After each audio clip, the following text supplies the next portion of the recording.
નમસ્કાર મિત્રો, આજે તમારી સામે જે વાત હું રજૂ કરવા જઈ રહ્યો છું એ મારા જીવનમાં છેલ્લા 40 વર્ષથી દિવસ અને રાત સતત ચાલતા વિચારો, સંશોધનો, ઓપરેશનો અને અનેક ડૉક્ટરો સાથેના ડિસ્કશનો પછીનો જે સારાંશ છે, એમાંથી પણ જે શ્રેષ્ઠ વસ્તુઓ તમને આપવા જઈ રહ્યો છું. અને વિષય છે મસા. તમને એવો પ્રશ્ન થઈ શકે કે ખરેખર મસા એ ખૂબ જ અગત્યનો અવયવ છે? કદાચ તમને ખબર નહીં હોય, પણ જ્યારે હું સમજાવીશ તમને ત્યારે એ વાત સમજાશે કે મસા એ તમારા જીવનના સક્સેસ માટે, વિકાસ માટે અને જાળવણી માટે અને સામાજિક જીવન માટે, આ દરેક જગ્યાએ એનું ખૂબ જ મહત્ત્વ છે. આ શરીર અદ્ભુત છે અને એની કલ્પના ના થઈ શકે એવી અનેક ખૂબીઓ દરેક માણસમાં આવેલી છે. એકમાં એક ખૂબી વધુ હોય તો બીજામાં બીજી ખૂબી વધુ હોય, પણ કોઈ માણસ એવો નથી કે જેને ભગવાને અમૂલ્ય શક્તિઓ ના આપી હોય. ભલે એ બહુ જ મોટો આગળ પડતો માણસ હોય કે એક સામાન્ય માણસ હોય. આ બધાની અંદર માણસની અંદર જે મગજ આવેલું છે એના લીધે માણસ પ્રાણીઓ કરતો વધુ શક્તિશાળી છે. અને એટલા જ માટે માણસ આ પૃથ્વી ઉપરની જે સંપત્તિને સૌથી વધુ ભોગવી શકે છે. આ શરીરની અંદર અનેક અવયવો આવેલા છે. હૃદય છે, ફેફસાં છે, કિડની છે, લીવર છે અને બીજા અનેક અવયવો. આમાંનો કોઈ પણ અવયવ ઓછો અગત્યનો નથી. એ અવયવ સિવાય આ શરીર ચાલતું નથી. પણ જેમ મગજ સૌથી મહત્ત્વનું છે, જેના લીધે આપણામાં બુદ્ધિ આવી, પણ એ બુદ્ધિ આવ્યા પછી જે માનવ જાતનો વિકાસ થયો, એ વિકાસનો આધાર છે એ સામાજિક જીવન. એ ગ્રુપમાં રહી શકે છે, દોડી શકે છે, કૂદી શકે છે, ઓલિમ્પિકમાં ભાગ લઈ શકે છે, પ્લેન ચલાવી શકે છે, સાગરમાં ઊંડાણમાં જઈ શકે છે. આ બધું કરે ત્યારે પાયાની વસ્તુ છે મરમાર્ગનો કંટ્રોલ. જો મરમાર્ગનો કંટ્રોલ ના રહે તો આમાંથી કશું જ ના થઈ શકે. ભગવાને આપણને એક અદ્ભુત ભેટ આપી છે અને એ ઉત્ક્રાંતિની અંદર બધા પ્રાણીઓમાં ફક્ત માણસની અંદર જ જેમ મગજ વિશિષ્ટ છે, એમ મરમાર્ગ પણ વિશિષ્ટ છે. મરમાર્ગની અંદર મસાની જે રચનાઓની ઉત્ક્રાંતિ થઈ છે એ સર્વશ્રેષ્ઠ માણસમાં જ છે. અને ભગવાને કોઈ ખાસ કારણસર આ રચનાની આપણને ભેટ આપી છે. અને એ ખાસ કારણ છે એ સામાજિક જીવન છે. હું તમને એક સાદા દાખલાથી સમજાવું. મરમાર્ગના અનેક કારો છે, અનેક કાર્યો છે અને એના લીધે આપણે જીવન સરળ થાય છે. પણ બે સાદા કાર્યોથી તમને એ વાતનું મહત્ત્વ ખબર પડશે.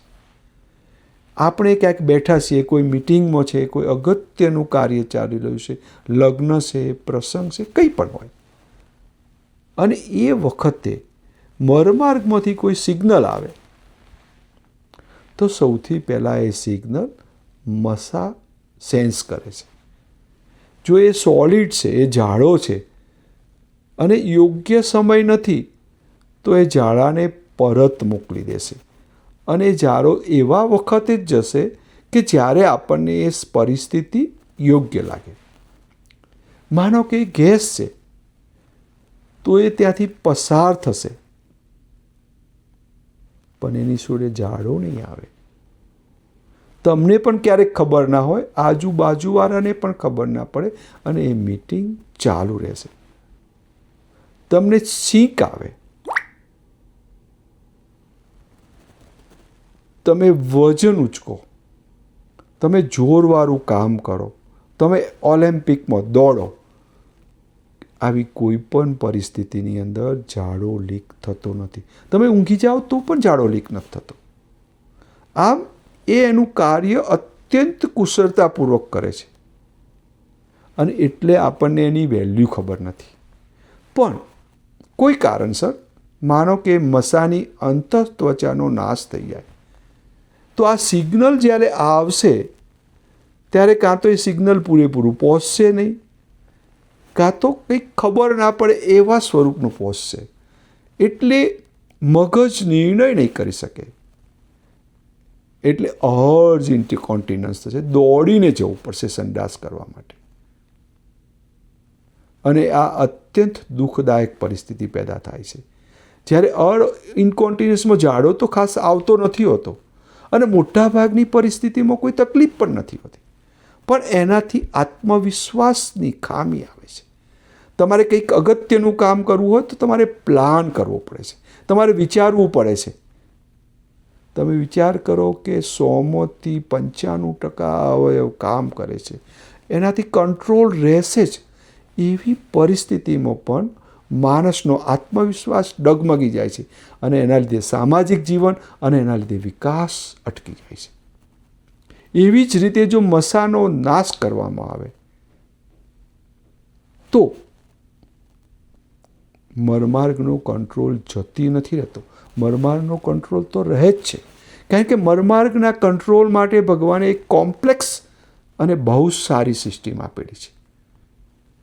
એટલે એને જતો રહેવાનો કોઈ સ્કોપ નથી. પણ જે ફાઇનલ ક્લોઝર છે, એકદમ ફાઇન કોન્ટિન્યુઅસ, કે એક નાનો ગેસ ના નીકળે, કે એક થોડું પ્રવાહી પણ ના નીકળે, એ પરિસ્થિતિમાં ખામી આવે છે. પછી જેમ ઉંમર થાય, ડાયાબિટીસ થાય, લકવો થાય, ત્યારે આ ખામી ઓર વધી જાય છે. ત્યારે પાછલું જીવન એ સામાજિક જીવનની જગ્યાએ એક ચોક્કસ નિયમોના આધારિત જીવન થઈ જાય છે. છેલ્લા 40 વર્ષથી આ વિષયમાં હું ઊંડાણથી રસ લઈ રહ્યો છું અને મારી જેમ વિશ્વના અનેક મોટા મોટા સર્જનો અને સંશોધકો રસ લઈ રહ્યા છે. મારું ફોકસ છે મરમાર્ગના આ મસા જે અમૂલ્ય છે, જેના બીજા અનેક કાર્યો છે જે મેં તમને અત્યારે કહ્યા નથી, એ બધા કાર્યોને બચાવવા એ માનવજાત માટે ખૂબ જ જરૂરી વસ્તુ છે. અને એટલા માટે એની આગળ વાત કરવા માટે આ સિરીઝની હું તૈયારી કરી રહ્યો છું. તમને બધાને મારી નમ્ર વિનંતી છે, આ એક ખૂબ જ ઉમદા કાર્ય છે. અનેકનું જીવન બચી જશે. તમારા સગા સંબંધીઓ, મિત્રો, તમે એને ફોરવર્ડ કરો, અનેકને જાણ કરો. કોઈ વિષય આવ્યો હોય, કોઈ ચર્ચા થતી હોય તો એ વાતને તમે ચર્ચામાં લો. તમે આ વિડીયોને લાઈક કરો, એને સબસ્ક્રાઈબ કરો અને એક પછી એક અનેક વિડીયોની અંદર તમને જે મૂંઝવતા નાનામાં નાના પ્રશ્નો હું લેવાનો છું, અને છતાં પણ તમને કોઈ ઇસ્યુ લાગે તો તમે મેસેજ મને કરી શકો છો, તમે વોટ્સઅપ કરી શકો છો. ભગવાનને હું પ્રાર્થના કરીશ કે આ અવય આપણી મહેનતથી તમારા માટે કાયમ રહે અને તમારું જીવન અત્યંત સુખદાયક અને મરમાર્ગના પૂર્ણ કંટ્રોલવાળું જો બની રહેશે તો હું માનીશ કે આજે જે મેં સિરીઝ શરૂ કરી છે એ ઉમદા કાર્ય ખરેખર સક્સેસફુલ થયું. નમસ્કાર, અસ્તુ, ખૂબ ખૂબ પ્રણામ.